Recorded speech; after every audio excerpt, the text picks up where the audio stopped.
छोटे शेयर ऊंची छलांग। आज बात करेंगे उन सभी छोटे शेयरों पर कौन से छलांग लगा रहे हैं आज के सत्र में, कौन लगा सकते हैं। काफ़ी सारे शेयर हैं, काफ़ी सारे हमारे दर्शक भी सवाल पूछ रहे हैं। चलिए दर्शकों के सवाल से मैं शुरुआत कर लेता हूं। रितु सिंह जी का सवाल है कैंपस शूज़ पर इनका सवाल है सर, 320 रुपये की इनकी बाइंग है, ट्रेडिंग के लिए लिया था, आज तो टॉप गेनर्स की लिस्ट में।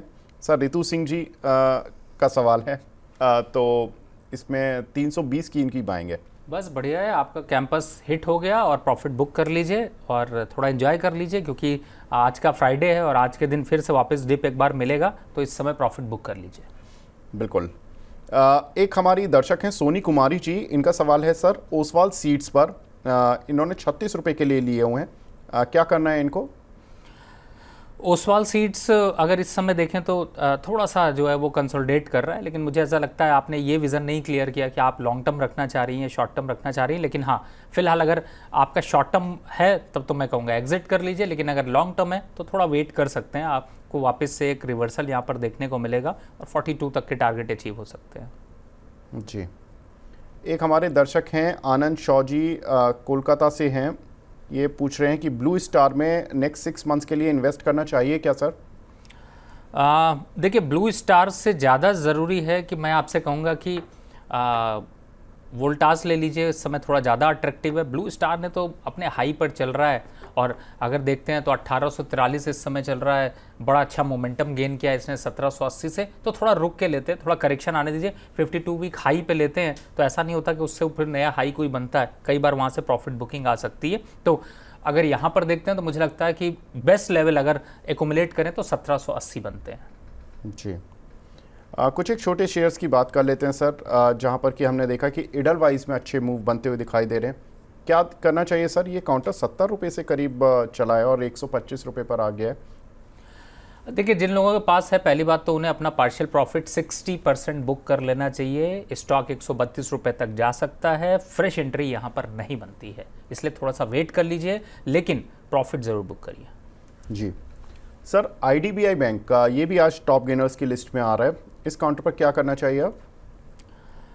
देखिए, वैसे भी सारे बैंकों के लिए तो मुझे ही आप लोग सब लोग दोष देते रहते हैं, कुछ कुछ स्टॉक्स धीरे धीरे करके चले जाते हैं। 88-87 रुपये से 94 आ गया, 100 रुपये पे आप पे थक जाएगा, वहाँ पर आएगा तो प्रॉफिट बुक कर लीजिएगा। फ्रेश एंट्री के लिए अगर देखते हैं तो 90 और 91 ये लेवल ठीक है।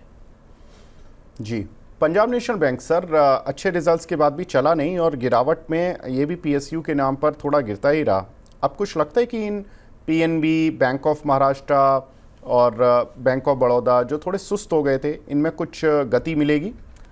कभी कभी विवेक जी ऐसा होता है ना कि हम लोग कोई लॉटरी का टिकट खरीद लेते हैं या कुछ ऐसा खरीद के छोड़ देते हैं, या ये एग्जाम्पल गलत है। ये कई बार ऐसा होता है कि हम अपनी शर्ट को कहीं टांग देते हैं और उस पर ना 500 रुपये पड़े होते हैं, फिर पता चला वो 6 महीने बाद हम शर्ट को जब उठाते हैं और वो 500 मिलते हैं तो बड़ा गिफ्ट जैसा लगता है। ये स्टॉक एकदम वही स्टोरी है।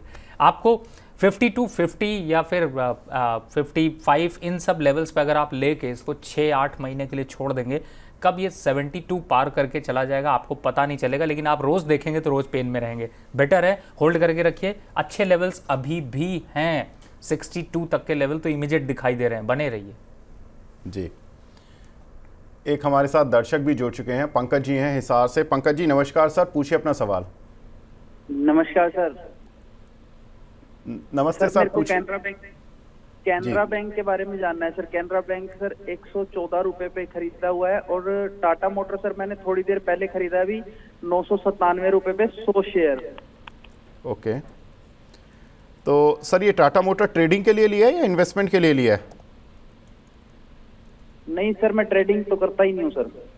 अच्छा, बहुत अच्छी बात है। सर टाटा मोटर्स लिए इन्होंने 997 पर, 997 ही चल रहा है और कैनरा बैंक इनके पास 114 के पड़े हुए हैं, इन्वेस्टर हैं तो 106 आ गया है, अब करना क्या है। देखिए, कैनरा बैंक भी अभी 102-105 के पास थोड़ा सा कंसोलिडेट करेगा, इसलिए कोई घबराने की बात नहीं है। अगर एवरेज करना चाहें तो आपके पास ऑप्शन है, नहीं तो हमने PSB की चर्चा की, उस पर ऑप्शन है। टाटा मोटर पे ज़रूर थोड़ा सा मैं आपको कहूँगा कि रुकिए, अभी आपने 997 पे ख़रीदा है, फ़िलहाल थोड़ा उचित नहीं लग रहा है। मुझे लगता है 850-880 के लेवल दिख सकते हैं, लेकिन चॉइस आपकी है, क्योंकि मैं ये कहूँ कि अगर कल को ये थोड़ा सा बढ़ जाए, 1050 आ जाए, अगर आप निकलना चाहें तो आपके पास ऑप्शन होगा। लेकिन हाँ, फिलहाल अभी के हिसाब से 1020 तक के आसपास के लेवल दिख सकते हैं, लेकिन मुझे ऐसा लगता है कि आने वाले 1-2 महीने में ये 850 और 900 के पास तक जा सकता है। तो मुझे थोड़ा सा वाजिब एंट्री नहीं लग रही है, रुकना चाहिए आपको। तो चाहे तो यहाँ पर आप एग्जिट करके थोड़ा रुक सकते हैं, चॉइस आपकी है। जी, एक हमारे दर्शक हैं देवीलाल यमला जी, ये पूछ रहे हैं साउथ इंडियन बैंक में सर 31 रुपये के लेकर फंस गया हूँ, टाइम फ्रेम 1 से 2 साल का है, क्या करना है? अब 1 से 2 साल का है, आप परेशान हो रहे हैं। 31 रुपये पे 24-25 रुपये के पास घूमता रहता है मार्केट, चाहे ऊपर जाए चाहे नीचे। हाँ, थोड़ा थोड़ा धीरे धीरे करके चलता रहेगा। तो मेरे हिसाब से आप फंसे नहीं हैं, आप बने रहिए और 31 रुपये थोड़ा सा धीरे धीरे करके, जब भी इसमें कुछ ऊपर नीचे होता है तो एक बार को थोड़ा बहुत, अगर 24-25 के पास खरीदारी करना चाहें, एक्स्ट्रा पैसे पड़े हो तो खरीदिए। 28, 30, 31 के आसपास तक वापस आपको लेवल दिखाई देंगे। फिलहाल 34 रुपये के टारगेट हैं, तो आप मेरे हिसाब से अभी वेट कर लीजिए। और 2 साल का टारगेट है तो मुझे ऐसा लगता है कि आप कम से कम 42 से 45 रुपये पे खड़े होंगे, इसलिए फिलहाल चिंता की ज़रूरत नहीं है। जी, प्रदीप गुप्ता जी काफ़ी देर से सवाल पूछ रहे हैं, अपोलो माइक्रो के इनके पास 120 शेयर हैं सर, एवरेज प्राइस 102 रुपये का है। पूछ रहे हैं कि इसका फ्यूचर कैसा है, क्या लगता है सर 6 मंथ्स ये रख सकते हैं? क्या ये एक्चुअली में क्या हो गया है विवेक जी, कुछ लोग ना बिजनेस चैनल बहुत फॉलो करते हैं ना, तो उनमें ना कुछ ऐसे स्टॉक चिपका दिए जाते हैं जो कभी अच्छे तो रहते हैं, लेकिन ऐसा होता है टॉप पे चिपकाने की कोशिश की जाती है, मतलब आपको बाय करा दिए जाते हैं। इस स्टॉक को वेट कर लीजिए, 80 रुपये के आसपास आने पे तभी खरीदारी बनती है। अगर आपने ले रखा है, आप चाहे तो बने रहें, कुछ खास ज़्यादा उम्मीद नहीं है, बहुत ज़्यादा कुछ अग्रेसिव इसके फंडामेंटल पे अभी कोई चेंज नहीं है, कोई टेक्निकल यहाँ पर व्यू नहीं दिखाई दे रहा। हाँ, थोड़ा सा नीचे आने के बाद अट्रैक्शन दिखाई देगा। और 102 पर ही चल रहा है और 102 का ही इनका एवरेज प्राइस है, तो मतलब अगर आपको निकलवाना है तो आप बोल भी सकते हैं। मैं वही कहने वाला था कि एक बार निकल जाइए, 80 रुपये का तो टारगेट दिया है, वो लेवल आता है तो बिल्कुल बाय करेंगे, लेकिन इन लेवल्स पे थोड़ा रिस्क है। जी बिल्कुल।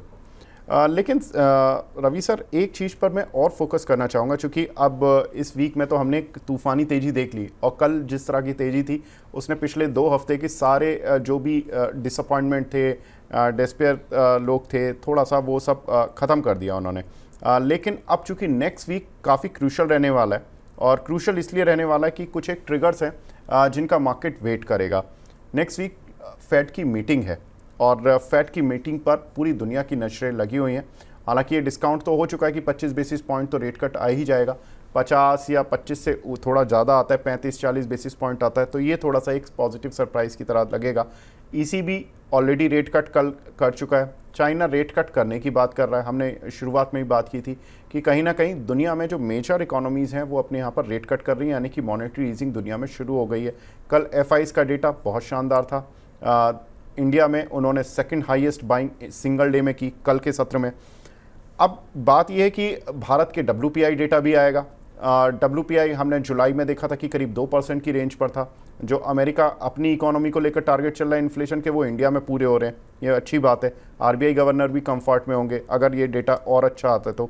साथ ही सबसे इम्पॉर्टेंट चीज़, अब Q2 के एडवांस टैक्स डेटा आने शुरू हो जाएंगे। कंपनियों ने कितना एडवांस टैक्स भरा, उससे एक एनालिस्ट कम्युनिटी ये पता लगा लेती है कि ये Q2 की जो अर्निंग्स होंगी, जो रिजल्ट्स होंगे वो कैसे होंगे, क्योंकि अक्टूबर फर्स्ट वीक से हमें रिजल्ट्स आने शुरू हो जाएंगे, और सितंबर मिड में अब चूंकि कंपनियों ने कितना एडवांस टैक्स भरा है उसके बेसिस पर कैलकुलेशन होनी शुरू हो जाएंगी। रवि सर, सबसे ज़्यादा पहले मैं एक एक इवेंट को लेता हूँ। फेड मीटिंग जो कि 18 तारीख को जब घोषणा होगी, 19 तारीख को जब मार्केट खुलेगा, तो अगर 25 बेसिस पॉइंट कट होता है या उससे ज़्यादा होता है, सर आप 1 या 2 शेयर बता दीजिए दर्शकों को कि फेड की मीटिंग के बाद मैं यहाँ पर फोकस करूँगा, ये शेयर खरीदूंगा। देखिए विवेक जी, या पहले ही खरीद लूंगा सर, वो भी बता दीजिए, आज ही खरीदवा देते हैं। नहीं देखिए, वैसे मैं आपको बताऊं कि फेड के मीटिंग का इम्पैक्ट इंडियन मार्केट पे अगर आएगा तो थोड़ा प्रॉफिट बुकिंग का आएगा। तेजी की तरफ तो फिलहाल चांसेस थोड़े कम दिखाई दे रहे हैं। दूसरी तरफ है, मैं अभी पॉइंट पे आता हूं, और देखिए इस समय क्या है स्टॉक्स में, आपको अगर मैं एक एग्जांपल लेता हूं, एक एग्जांपल केस 1 केस 2 लेते हैं। केस 1, अगर फेड यहाँ पर इंटरेस्ट रेट कम कर देता है तो इंडिया के RBI पे भी प्रेशर आ जाएगा कि इंटरेस्ट रेट को थोड़ा सा ईज ऑफ किया जाए। ऐसी लिक्विडिटी कम नहीं है, स्टॉक मार्केट में दबा के पैसा आ रहा है, और ईज ऑफ कर देंगे तो उसका इम्पैक्ट जो बड़ा तेज़ी से पॉजिटिव हो जाएगा। और आपने जो बात कही कि किसकी तरफ पॉजिटिव होगा, आप समझ गए। अगर US का इंटरेस्ट रेट कम होता है तो जो IT वाले आजकल जैसे जय श्री राम कर रहे हैं ना, वही होंगे। मतलब कि टॉप पिक में आपका आएगा TCS और सेकंड पिक पे अगर आप देखते हैं तो मुझे ऐसा लगता है कि यहाँ पर थोड़ा सा जो इम्पैक्ट है वो इन्फोसिस की तरफ आपको दिखाई देगा। तो दो स्टॉक जो आप पूछ रहे थे वो फेड के इंटरेस्ट रेट अगर कट करने तो उनकी तरफ आएगा, लेकिन मुझे ऐसा लगता है कि 25 बेसिस पॉइंट, बिल्कुल आपने सही कहा, वो डिस्काउंटेड है। तो स्टॉक में आज के दिन थोड़ी प्रॉफिट बुकिंग रह सकती है और मुझे ऐसा लगता है मंडे को मार्केट में थोड़ा तेजी जो है वो रिकती हुई नजर आएगी और गिरावट के संकेत है। इसीलिए यहाँ पर स्टॉक को अगर चूज करते हैं तो शायद वो आपको उतना प्रॉफिटेबिलिटी नहीं दे पाएगा, तो थोड़ा सा यहाँ पर रुकने की ज़रूरत है। लेकिन फिर भी अगर यहाँ पर टॉप स्टॉक्स की तरफ अगर हम जाते हैं कि हमें किन पे बाय करने की रणनीति रखनी चाहिए, तो सबसे पहले जो मुझे नज़र आ रहा है वो यही नज़र आ रहा है कि यहाँ पर एक है कैन फिन होम। ओके। और चूंकि आप उसको अगर देखेंगे, उस स्टॉक को देखेंगे, उसका इम्पैक्ट देखेंगे तो काफ़ी अच्छा है और इस समय चल रहा है वो 944 रुपये, बड़े अग्रेसिव अप ट्रेंड में चल रहा है। 1000 रुपये के आंकड़े को छू सकता है, 920 के स्टॉप लॉस से बाय करना बनता है, पहला। दूसरा, चूंकि आईटी में अब टीसीएस और इन्फोसिस को बाय करने में डर लगता है।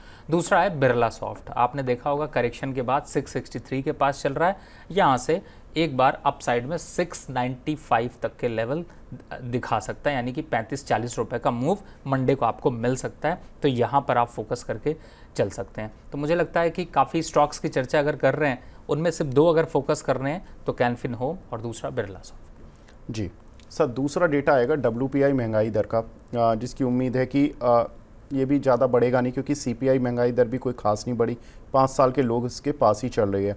तो WPI भी वैसे भी 2% की रेंज पर चल रहा है।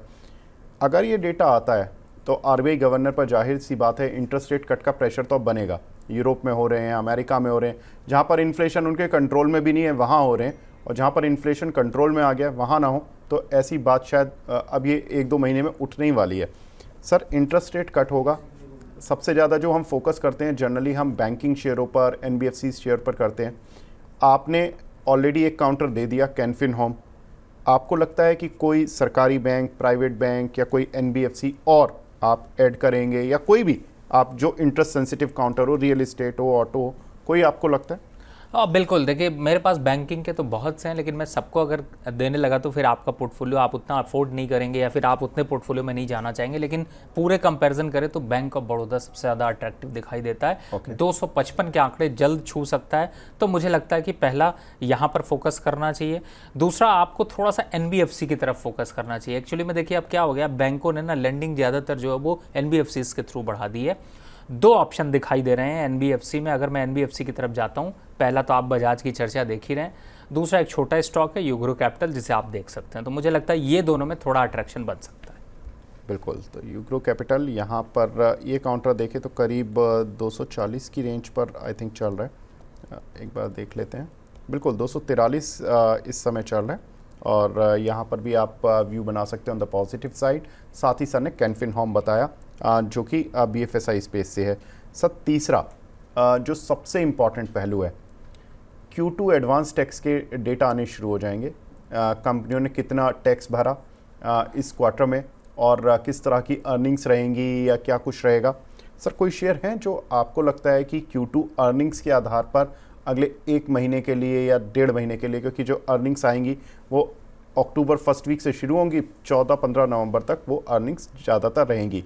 तो ये जो 1.5 महीने का पीरियड होगा काफ़ी बिजी रहने वाला है, लेकिन इस बिजी पीरियड में पहले से अगर पोर्टफोलियो में लेकर रख लें कोई शेयर, तो लगता है कि 1.5-2 महीने में पैसा बनवा देगा। देखिए, इसका ना कोरिलेशन अगर मैं बताऊं ना तो विवेक जी थोड़ा सा जो है वो फंडामेंटल के विरुद्ध आता है। विरुद्ध क्यों आता है? देखिए, पहली बात है GST कलेक्शन यहाँ पर बढ़ेगा, इसमें कोई डाउट नहीं है, और GST कलेक्शन का इम्पैक्ट सरकारी कंपनियों में मिलेगा, और उसके हिसाब से देखते हैं तो आपको जो सब्सिडरीज कंपनी है उनको फ़ायदा मिलेगा। लेकिन अभी मैं स्टॉक कंपनी का नहीं दूंगा, वो आपको नेक्स्ट उसमें दूंगा। दूसरा जो इम्पॉर्टेंट है जिसे आपको फोकस करना है, उसमें FMCG काउंटर हैं, जिनमें कि ब्रिटानिया, मारिको, ITC, इनको आप ज़रूर अभी बाय करके रखिए, काटिएगा नहीं, क्योंकि एडवांस टैक्स में इस बार ये कंपनियाँ विनर होने वाली हैं। बिल्कुल, तो सर ने बता दिया है कि कौन से काउंटर हैं कि आपको हर इवेंट के लिए वहाँ पर किस पर्टिकुलर काउंटर पर पोजीशन बनानी चाहिए। एक हमारे साथ दर्शक भी जुड़े हैं, सूरज जी जुड़े हैं फ़ोन लाइन पर। सूरज जी, गुड मॉर्निंग सर। नमस्कार सर, गुड मॉर्निंग, कैसे हैं सर? बहुत बढ़िया सर, आप बताइए सर। सर बहुत बढ़िया सर। मैं रवि सर का सर बहुत बड़ा फैन हूं सर। बिल्कुल सर। पर इससे पहले भी एक बार उनसे बात हो चुकी है। और सर मेरा एक क्वेश्चन था वरुण बेवरेज पे। जी तो सर मैंने 656 भी लिया है सर, आज ही लिया है। अच्छा, तो सर मैं ये सोच रहा था कि ये इसको रखना सही है या सर लेते ही घबरा गए आप तो। 100 शेयर ही तो लिए हैं, 656 पे डर क्यों रहे हैं सर? इन्वेस्टमेंट ही है ना, डर नहीं लग रहा। ट्रेडर तो नहीं है ना सर? एक बार राय थी, ट्रेडर नहीं है सर, 6 महीने साल भर रख सकते हैं सर। चलिए बहुत बढ़िया। रवि सर, आप ही के नाम के पर्यायवाची हैं सूरज जी। आप भी सूरज और वो भी सूरज। सर बताइए कुछ। देखिए सूरज जी, अगर इस समय देखा जाए ना तो पूरे मार्केट को अगर कंपैरिजन करिए तो आपको थोड़ा सा डिफरेंट व्यू नज़र आएगा। यानी कि 2 स्टॉक्स इसके कंपैरिजन में आते हैं, वरुण बेवरेजेस और रेडिको। नाम नहीं लेता हूँ, नहीं तो आपका स्टॉक का तो रेडिको आपने देखा ही है कि पिछली बार आग लग गई थी, इस बार कहीं ऐसा ना हो कि बड़ी आग लग जाए। तो वरुण बेवरेजेस अगर आपने साल भर के हिसाब से ले रखा है तो बहुत अच्छा शेयर है, बिल्कुल बने रहिए। मुझे ऐसा लगता है 750 के आंकड़े छुएंगे, लेकिन थोड़ा सा यहाँ पर करेक्शन आ सकता है। करेक्शन 632 रुपये तक का भी दिखाई देगा। तो अगर साल भर का है तो फिर घबराइएगा नहीं 632 देख के, नहीं तो कहेंगे सर मैंने लिया और 632 आ गया। तो क्वांटिटी अगर इंक्रीज़ करनी है तो धीरे धीरे करिएगा।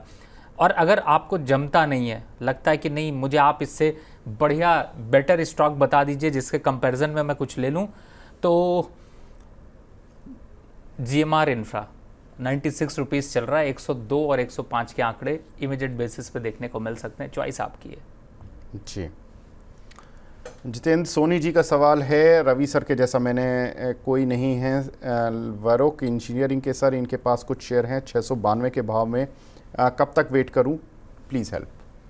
Varun Varroc engineering sir. अच्छा, वेरोक इंजीनियरिंग, मैंने सोचा कि नहीं सर, वरुण बेवरेजेस तो हो चुका। अच्छा, वेरोक इंजीनियरिंग पे आपने किस लेवल का सॉरी सर खरीदा इन्होंने? सर इन्होंने खरीदा है 692 का। 692 का। तो अभी तो फिलहाल वैसे तो देखिए स्टॉक तो अच्छा है, थोड़ा फंडामेंटल भी यहाँ पर अच्छे ही चल रहे हैं, लेकिन बट क्यों थोड़ा बहुत करेक्ट हो रहा है ये अभी मेरे ख्याल से शायद वोलेटिलिटी का इम्पैक्ट होगा। लेकिन हाँ, स्टॉक अच्छा है, होल्ड करके रखिए। और अपसाइड टारगेट वापस से 750 770 तक के देखने को मिलेंगे, तो बने रहिए जी। निरोजा जी का सवाल है चेन्नई पेट्रो पर सर, 1050 के लिए थे, अब क्या करना चाहिए? चेन्नई पेट्रो आपने 1050 पे लिया था और इस समय अभी चल रहा है 880 और आगे आ सकता है 800 रुपये तक। तो अगर आपका लॉन्ग टर्म व्यू है तो थोड़ा रखिए, लेकिन फ़िलहाल सोच समझ के लीजिए। ऐसे तुरंत बाय मत किया करिए, थोड़ा सा रुक के किया करिए। अगर ऑयल और रिफाइनरीज़ में अगर बाय करना तो आपके पास नंबर ऑफ ऑप्शंस हैं, ONGC, गेल, NTPC। दूसरी तरफ अगर जाते हैं तो आपको BPCL, HPCL, IOC, वो थोड़े ज़्यादा अंडर वैल्यूड मिल रहे हैं। ये थोड़ा जो है ओवर वैल्यूड था, इसी वजह से करेक्शन आया, बट कोई बात नहीं। आप 800 के आसपास थोड़ा एवरेज करिएगा। 6-8 महीने का व्यू है तो थोड़ा सा आप ज़रूर एवरेज कर लीजिएगा जी। रवि सर, आपकी टॉप पिक्स क्या हैं? आज का थोड़ा सा टफ सवाल है, क्योंकि आज मैं टॉपिक पे सोच रहा था बाय करूं या फिर फेड का इंतज़ार करूं और सेल करके जाऊं। तो मैंने ये समझ में आया कि चलो कोई नहीं, कुछ स्टॉक्स में तो प्रॉफिट बुक कर लेते हैं। जैसे मैंने PTC नाम दिया है, जिन लोगों के पास PTC है 232-33 रुपये चल रहा है, भैया बुक कर लो, सुन लो। अगर नहीं तो फिर आप लोग कहोगे कि हमने बुक नहीं किया, नीचे आ गया, और फिर या तो फिर ये कहोगे कि कब तक चलेगा, क्या होगा। तो पहला कुछ स्टॉक्स यहाँ पर पहले बुक बोल दें, बोल सकते हैं? बिल्कुल सर, बिल्कुल। तो कुछ स्टॉक्स में प्रॉफिट बुक करने की राय है। उनमें अगर मैं आपको हाईलाइट देना चाहता हूँ, पहला कि PTC, मैं PTC इसलिए ऐड कर रहा हूँ क्योंकि इससे पहले मैंने PFC, REC, इन सब पे प्रॉफिट बुक करने की राय दी है, अभी एंट्री नहीं करी है। एक और स्टॉक है बलरामपुर चीनी, अगर आप प्रॉफिट बुक कर लेंगे तो बहुत अच्छा है।